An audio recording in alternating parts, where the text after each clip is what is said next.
Hey guys, this is Donnie, a Horror Story 96, and I would like to say Merry Christmas, Happy Hanukkah, Happy Birthday Jesus, and Happy everything, Happy Holidays.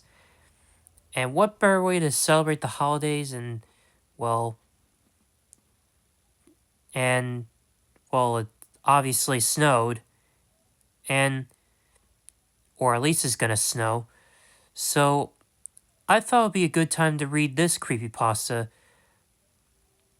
which is Snow on Mount Silver. So let's get into the story and yeah, let's get into it. So my brother and we kind of grew up on Pokemon. Around here, a lot of kids did. It worked out perfectly for us too.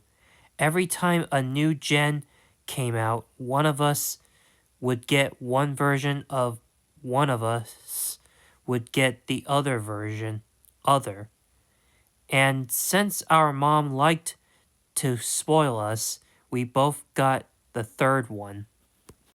This is going to sound at first like a bittersweet story about two siblings who grew up with a couple of games that eventually take them down to two different roads. Well, it's a little more than that. The years rolled by, we kept collecting Game Boys, got old, we replaced them. Cartridges finally gave out. We picked up new copies, but we started down two completely different roads before Ruby, Sapphire, and Emerald came out. See, around then, my brother got a Game Shark. We had heard all the hacks and cheats you could do with them, even if we were kind of late to the party, and they sounded awfully cool. Our first guinea pig cartridge was my brother's old blue version. We just dicked around with it a little bit, nothing major, but whatever we did fucked up the cartridge up. After just a couple of code entries, it glitched out completely and became unplayable. Naturally, we were upset at first. My brother mourned the loss of his hours of work, and I was sympathetic. I told him it's okay, we can replace it. I guess Stupid Shark was a waste of money.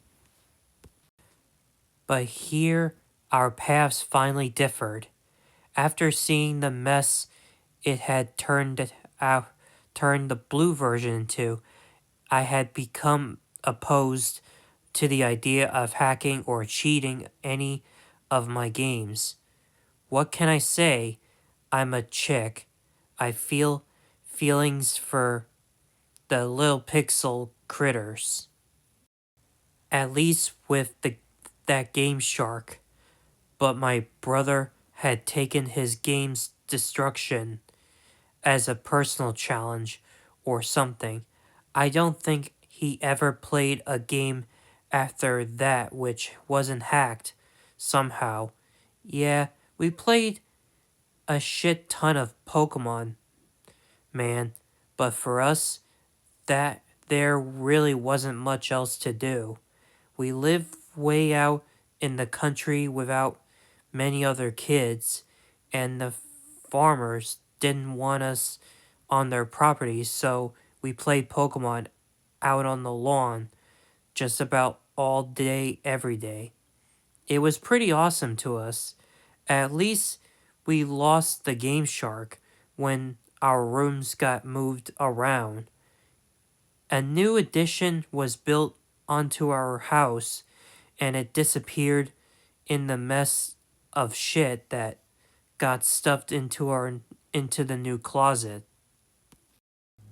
Ruby, Sapphire, and Emerald arrived, and after playing through them once, we were both in agreement that they were definitely lacking in comparison to the last gen.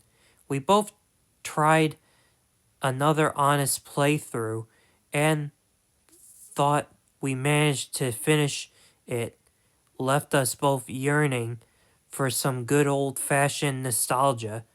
Where were our old gold, silver, and crystal cartridges, though? It took us probably a month to dig through the boxes we'd been too lazy to open up before, but we finally found one full of a shitload of all our old electronics. My old purple Game Boy Color still worked. His red one could no longer hold batteries in place. Both of our GBAs were fine though, along with our snake lights and link cables. That one with the nifty little connector in the middle that I had always wrapped up oh so carefully to avoid fraying the wires and condemning it to the trash like our last cable. We both grabbed up everything we could, and it was so nice to have a yellow, which had been my first and most cherished game of any series, not just Pokemon, and red and gold back. When we went through the motions of checking our old files, taking in all the old memories, and eventually we figured the Gen 1 stuff was just too nostalgic to get rid of. I restarted gold, he restarted silver. Immediately, he snatched the Game Shark out of the box and slipped it into the back of his GBA. I just shook my head at him. I remember what I said to him. That thing will kill your game, you know. He never had liked me preaching to him, but about abusing pixels, I shut my mouth after that, but it had put him off from playing with me. I guess it was just one time too many, or something. I oughta know to keep my thoughts to myself, really. It was a couple days later that it happened. I was out on the porch, Game Boy in hand, just about to go into the Elite Four, when I realized I needed a little help. My team was ill balanced. Thanks to my playing through for leisure, and at the time, I was no great trainer that could pull off gimmick runs. I knew that my brother had been 2 badges ahead of me when we last checked with one another, so I was hoping maybe he'll let me borrow a Pokemon or two for this run through. Now, the thing is that I spent the last 24 hours at a friend's place. I had literally come home, dumped my bag in my room, and crept out into the sun with my GBA to play. I had no idea what he'd been up to. For all I knew, he was done with the game and on to a new one, which I figured was all the better for me since he wouldn't need those Pokemon, and I stand a better chance of nicking a few. So I got up and went into the house, and when I was crossing the living room, I noticed all his Pokemon games lying on the floor. Some of the cartridges had been mangled like they'd been hacked with something sharp. Even his old blue version, long ago dead, and it too sentimental to throw away, was lying with the plastic cut ragged, split almost halfway up one side, completely unusable anymore, even if it would have worked. I was a little scared. This had to have happened this morning, otherwise, our mom would have seen and they wouldn't be lying on the carpet. Tucking my GBA into my pocket, I crept over to his room and found the door unlocked. Somehow, that was even more concerning. "Are you okay?" I asked. I remember the chills that ran through me. He was my little brother. Seeing him like this was horrifying. It was awful. I remember him rasping, and the way his voice rattled me made my knees weak. Oh God. White everywhere, and then black. I remember running over and hugging him, and I remember his limp arm fell and brushed the Game Boy in my pocket, and his sudden scream right in my ear, making me jump and bite my tongue by accident. He ripped the handheld from my pocket and hurled it at the far wall. I cried out at on the dent the plastic system made there, running out over to collect it. The screen had gone dark, though I feared the worst when I flicked the switch it to power up normally. I waited there in the corner, trying to pretend that the GBA mattered enough not to go and run out for our mom. The volume was on.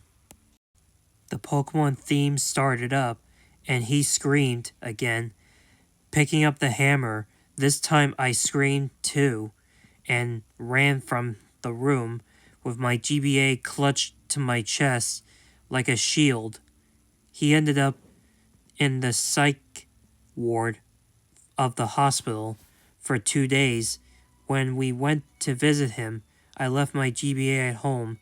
No one could figure out what had set off his strange manic behavior.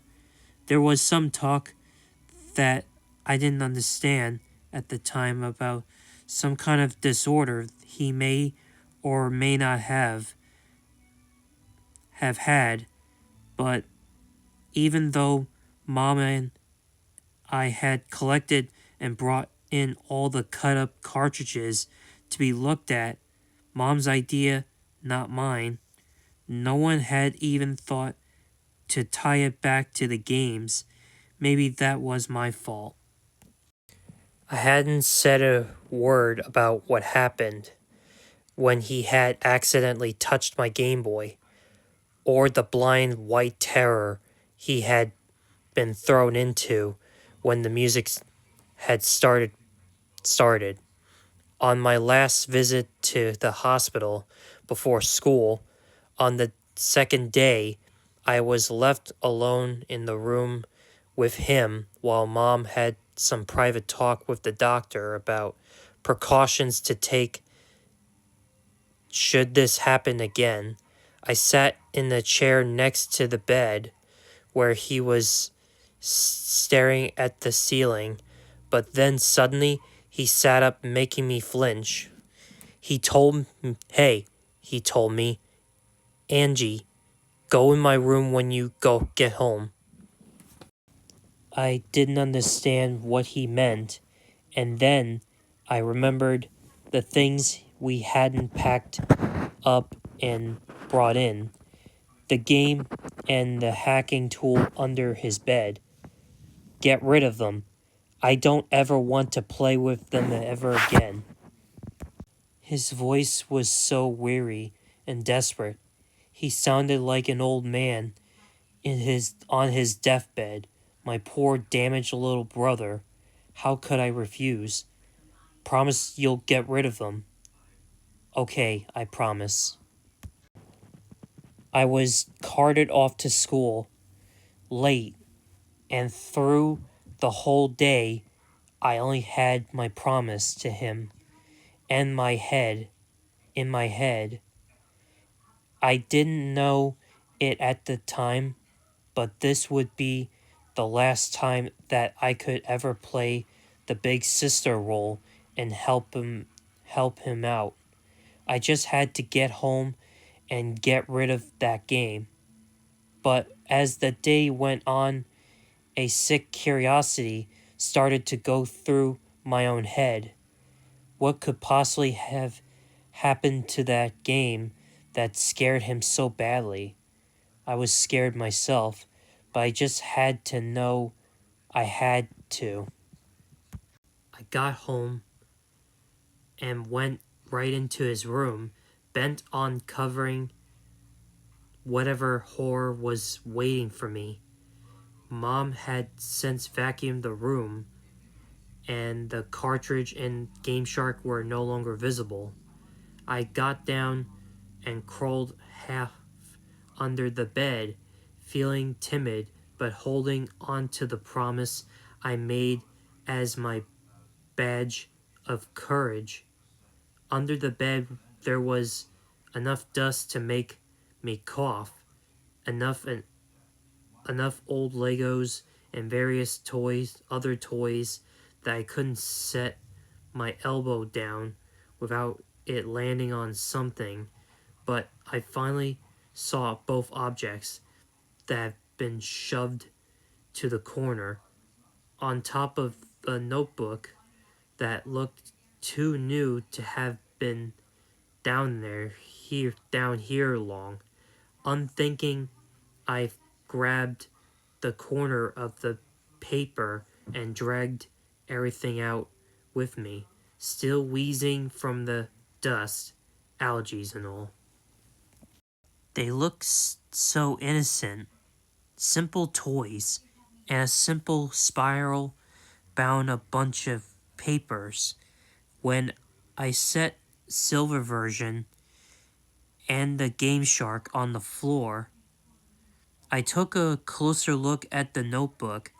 On it were scrolled at least 20 different cheat codes, but one had been scratched out with a Sharpie over where it had initially been drawn in with a pen. This was confusing. He had really tried to erase it out. The marker had been pressed to the paper so hard that the ink soaked through the most of the pages behind it, almost 2/3 of the way to the cardstock back cover. But the pen has a way of sticking around. I picked up the notebook and tilted backwards in the light, and the reflective surface of the Sharpie written. The code was an unintelligible mess of letters and numbers, but the words next to it confused me. Easter egg snow on Mount Silver. I remembered what he had said when I found him. He had been raving about white, white and then black. Could he mean snow? Even though it was only August and the temperature was still climbing to 90 degrees every day, a chill ran down my spine. Did I dare? I picked everything up and brought it to my room and laid it out on the carpet in front of me with my own GBA next to it. For a long time, I just stared down at it, and the longer I looked, the more maniacal Luigi's face became on the sticker, like some kind of twisted grin, like it was daring me to find out what happened to my brother. I was a 14-year-old kid. Did I really want to tempt fate and risk ending up like him? I glared down at Lugia for a while longer. I had to see. I slid gold out of my GBA and stuck silver in its place. It took me almost 15 minutes to compose myself and turn it on. It started up normally. I left the sound on low, too afraid of what I might hear to keep it up the full way, and too curious to turn it the whole way off. The title screen was normal, too. Lugia again, but somehow menacing, despite my common sense telling me it was exactly the same picture as every other time I had started up the game. How bad could this be? I asked myself. His notes said Easter egg. Didn't that mean that was coding already in the game? The menu came up, still absolutely normal. His character was Blake, with a mostly filled Pokédex, but the time was odd. 99, 999 hours and 99 minutes. I knew he couldn't have been playing that long. I had barely logged 50 hours on my own game, and I was at the Elite Four, and I was playing slowly, probably the results of his hacking, fucking up his file. I thought, well, whatever then. The game started up, and the first thing I noticed was the prolonged black screen. It took almost a minute for anything to change, and there was no sound at all.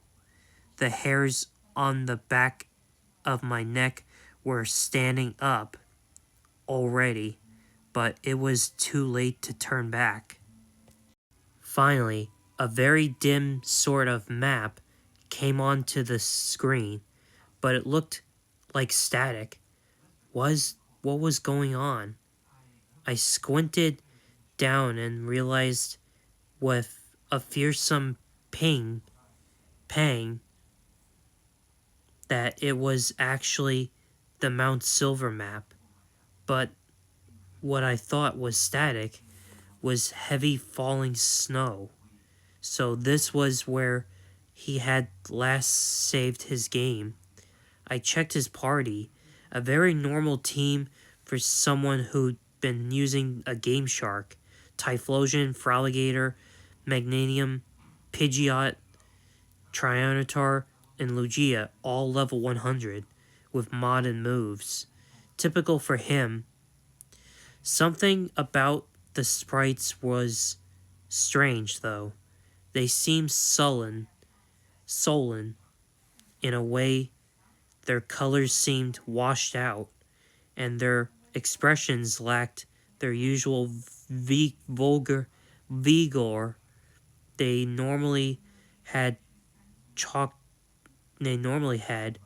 I chalked this up to missing pixels or something, also due to the hacking. The map had brightened up just a smidgen when I closed out of the start menu. Indeed, snow was somehow falling very heavily. Pixels danced across the screen so fast it was hard to see the little sprite that was my brother's character. Something was off about him, too. When I checked the information, it was the same as the Pokemon sprites. The colors were dull. In fact, now that I thought about it, he almost looked frostbitten. My stomach tightened, and I turned and tried to move back down. the mountain. As I hit the bottom of the screen, words popped up, and there was finally a sound. My sprite was hitting an invisible wall. I can't turn back now. That was unsettling. I went into my Pokemon and tried to use Pidgeot's fly ability. I can't fly in this, obviously referring to the snow. Fuck this. I thought going into this to his bag. There was an escape rope. I tried using it. I can't go back anymore. What was going on? Once again, I tried to walk back down the mountain, and to my horror, the words change with every attempt. I can't run away. I can't go back down. I can never go back. This last one sent a frigid feeling through my heart. There was no way down the mountain. I had to climb. Turning the little sprite around, I moved him forward. No resistance at all, though my walking speed was oddly slow. What was truly weird was the lack of grass or of trainers, of anything at all, but that white snow which still blew across the screen and made it almost impossible to see. As I moved further up the mountain, his walking speed became slower and slower.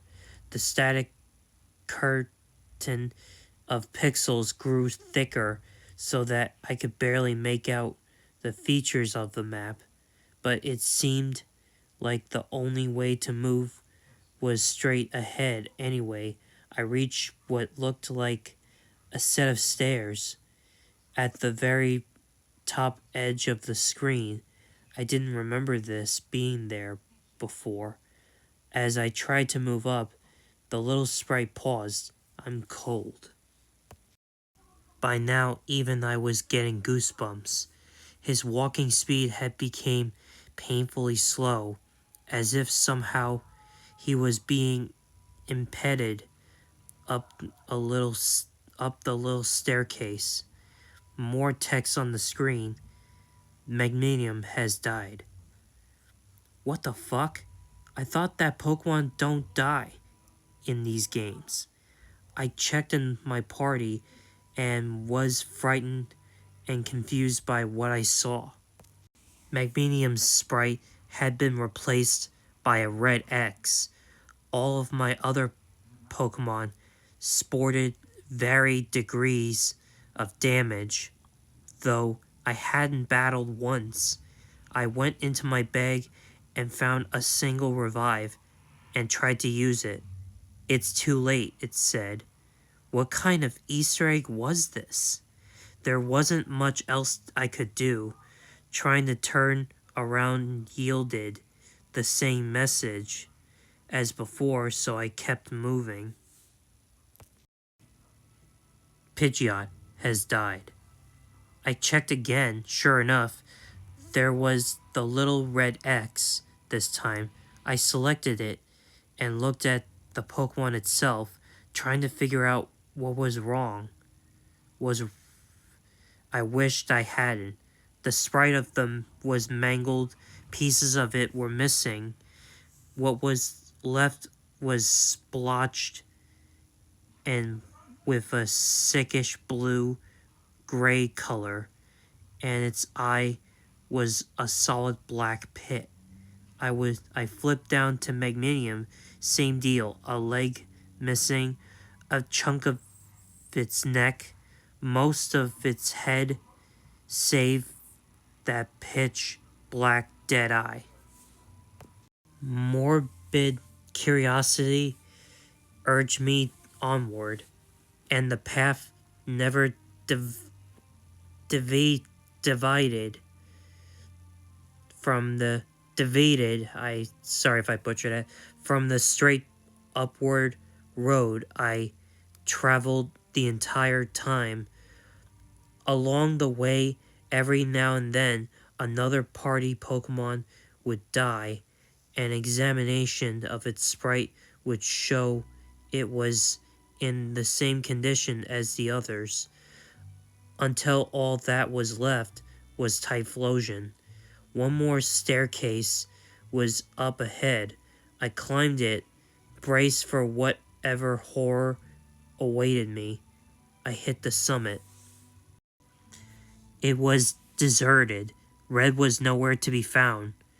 The snow had stopped falling. In the very center of the map was something sticking out of the snow. It looked like a Pokeball. Okay, maybe all this creepy shit led up to some climatic final battle, using whatever was in there. If I picked it up, maybe Red would come out of hiding. I walked over and examined it, and there was a burst of static noise from my game that made me jump. What appeared on the screen was a battle animation, my trainer sprite appearing his skin tinged blue against another mangled Pokemon sprite. It was Celebi. In the center of that black hole, that was its eye. A single red dot burned out like an amber. The thing looked rotten. I didn't even throw out my mostly dead Typhlosion before it had moved. Celebi used Perish Song. Its screech came out of my GBA, and I almost dropped it as the screen went white. A part of me was relieved, thinking that my Pokemon finally had been KO'd, and I would be transported to a Pokemon Center, but I was wrong. My sprite reappeared and in what looked like a cave. Was I now inside the mountain? I checked my trainer card and felt sick. The sprite was just mold as the Pokemon I had been. A leg gone, a single eye remaining, a pitch black and so sad looking. Tears welled up at the corner, and every color on him was replaced by those sick shades of frosty blue and gray. Every stat on the card was reduced to 0 except the time, which was still 999 hours and 99 minutes. I quickly moved back to the map. His sprite there mimicked the horror it had became on the trainer card. Pieces were missing. Everything was discolored. I started trying to walk, and at first I received a message. It's so cold. There was only one direction to go, upward. I moved on, and every now and then would be stopped by a message that made my heart sink lower and lower. Mother, it feels so cold. I can't go on. The walls as I walked became darker and darker until they were pitch black at the end. There was an exit there, marked by a white outline. I had no other choice but to go through it. It opened into a chamber that was also a solid white. The only way to distinguish the walls was a thin gray line that marked them as separate from the floor. Against the far wall, there was another sprite, red sprite, intact. I had come this far. I had to finish this. I walked right up to him and hit A. Dot, dot, dot. A battle started. Red sprite had none of the deformities that mirrored my own. The colors were the same blues and grays, but he was intact.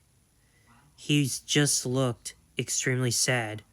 His first Pokemon came out, Venusaur. It was just like my own Pokemon had been, but level 0. With a speck of health, I sent out Typhlosion, who had just 6 hit points left. No Pokemon had made a sound when they were brought into battle. Venusaur used Struggle. There was no animation, just a single point of damage done to Typhlosion. Then the opposing sprite dropped off the screen. Venusaur has died. There was no text asking me to switch out. Instead, there was just what I took to be a dialogue from Red. ... His next Pokemon was Blastoise, even more mangled than Venusaur had been. It too struggled and died. After each round, there was that ominous ... from their trainer. Every sprite was more damaged than the last. His Espeon was barely distinguishable as a Pokemon. I realized somewhere he was sending them all out of order, which saved one Pokemon for last. Pikachu came out, and it was grotesque. It too was discolored like it was frostbitten. It was missing an ear, half of its body and tail. Its head was mostly intact, but its eyes were much larger than they should be. They should have been, and glared out at me like pitch black windows into hell. But the thing that got me the most was that giant smile that extended almost all the way to the edge of its head. Its health was somehow at 0, or at least looked that way. My hands were shaking. I didn't get a chance to attack. Pikachu used Pain Split. Pikachu has died. Typhlosion has died. It cuts back to the image of Red Sprite, and now it looked like mine, with his body is so butchered. It looked like a carcass stripped of most of its meat, except it had those same soulless, deranged eyes as Pikachu. I finally understood what happened. They were dead. They were dead, and this sub-level of the mountain was the hell they now existed in. Red finally spoke. It's over. The screen flashed black and white for a moment. Use Destiny Bond. A horrible, hideous screeching started to issue from my GBA. The screen went white, and it shrieked at me. I threw it to the floor and pressed my back against the bed, and the horrible noise continued for several long moments while the screen stayed white, then went black. Then there was silence. It took me a long few moments, but I eventually stood up. I took the Game Shark. I took the notebook. I took that fucking possessed game. I picked them all up and carried them to the garbage and can, and we had already set out for morning pickup at the end of our long winning driveway, and I threw them in when I got back to the house. I don't know what made me do it, but I picked up the yellow version and inserted it into my Game Boy. I think It was a part of me determined to make sure I hadn't somehow been tainted as well. The music started up, the game played, I turned to my Pikachu and hit A. Its smiling face greeted me with an ear twitch and a big pixelated smile, a pleasant normal smile. I turned my game off and spent the next hour crying on the floor. My brother and I never did play Pokemon together again. He gave it up for good. I stuck to replaying my comforting, unhacked games. That winter, the snow fell thick. And that, my little horror fans, is the creepypasta Pokemon Snow on Mount Silver creepypasta. Now, hopefully, you guys enjoy this, and be sure to subscribe for more videos like this, and be sure to smash that like button if you like what you see here, and also be sure to check out my other videos, and don't forget to check out Young Vintage Gamer for video game reviews or video game content, and share both channels and share both videos with everyone you know. I hope you guys had a good Merry Christmas, Happy Hanukkah, Happy Birthday Jesus, and happy everything, Happy Holidays, and hopefully you guys have a Happy New Year. See you guys in 2026. This is Donnie, a Horror Story 96, signing off.